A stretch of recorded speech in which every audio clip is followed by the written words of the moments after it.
এমন একটি বাংলাদেশ যে বাংলাদেশের মানুষ তাদের ভোটাধিকার প্রয়োগ করে তাদের প্রতিনিধি নির্বাচিত করবে, যে সমস্ত প্রতিনিধি আপনাদের কাছে জবাবদিহি থাকতে হবে, আপনাদের কাছে দায়বদ্ধ থাকতে হবে।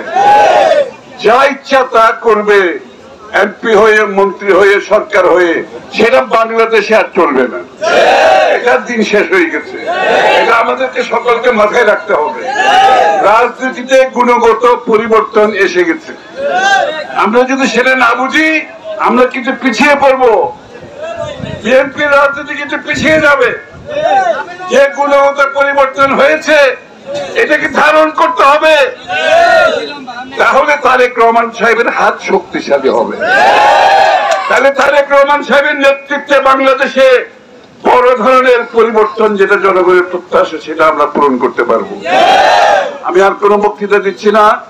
জনাব তারেক রহমান সাহেবের নির্দেশে আমি এখানে এসেছি আপনাদের পাশে দাঁড়াতে। এই বন্যা কবলিত এলাকা বাংলাদেশে যেখানে আছে, বিএনপির সিদ্ধান্ত হয়েছে, তারেক রহমান সাহেব নির্দেশ দিয়েছেন আমাদের নেতা কর্মীরা যাতে প্রত্যেকটি অঞ্চলের এই আক্রান্ত, বন্যায় আক্রান্ত মানুষের পাশে দাঁড়াতে হবে। দাঁড়াতে পারবেন? মানুষের পাশে দাঁড়াতে হবে। এটা বিএনপির রাজনীতি, কিন্তু লুটপাটের, চাঁদাবাজি বিএনপির রাজনীতি নয়। আমাদের রাজনীতি হচ্ছে বাংলাদেশের জনগণকে নিয়ে, তাদের আস্থা নিয়ে, তাদের ভালোবাসা নিয়ে আমাদের রাজনীতি। এটা নিশ্চিত করতে হবে। আমি আবারও বলছি, রাজনীতিতে গুণগত পরিবর্তন এসে গেছে। যেই সমস্ত রাজনীতিবিদ, রাজনৈতিক কর্মী সেটা বুঝতে পারবে না, অনুধাবন করতে পারবে না, তাদের কোন রাজনীতি আগামী দিনে বাংলাদেশে থাকবে না।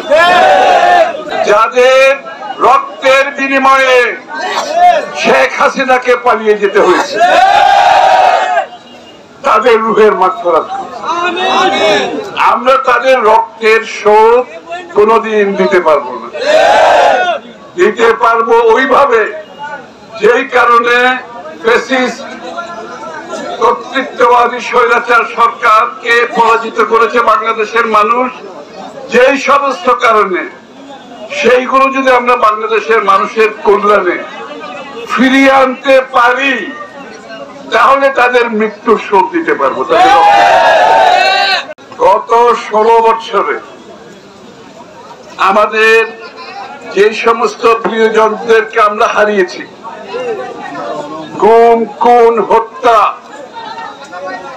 পুলিশের কাস্টডিতে মৃত্যু, বাড়িতে মৃত্যু, পথে মৃত্যু, খালে জলে সর্বস্থলে যে মৃত্যু, তাদের রুহের মাগফিরাত করছি আমি।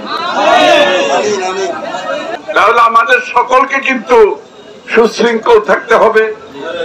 মানুষের যে প্রত্যাশা, বাংলাদেশের জনগণের যে প্রত্যাশা, যে আকাঙ্ক্ষা, শান্তিপূর্ণ একটি বাংলাদেশ, চাঁদাবাজের বাংলাদেশ নয়, দখলদারের বাংলাদেশ নয়, লুটপাটকারীর বাংলাদেশ নয়, হত্যাকারীর বাংলাদেশ নয়, দখলদারের বাংলাদেশ নয়।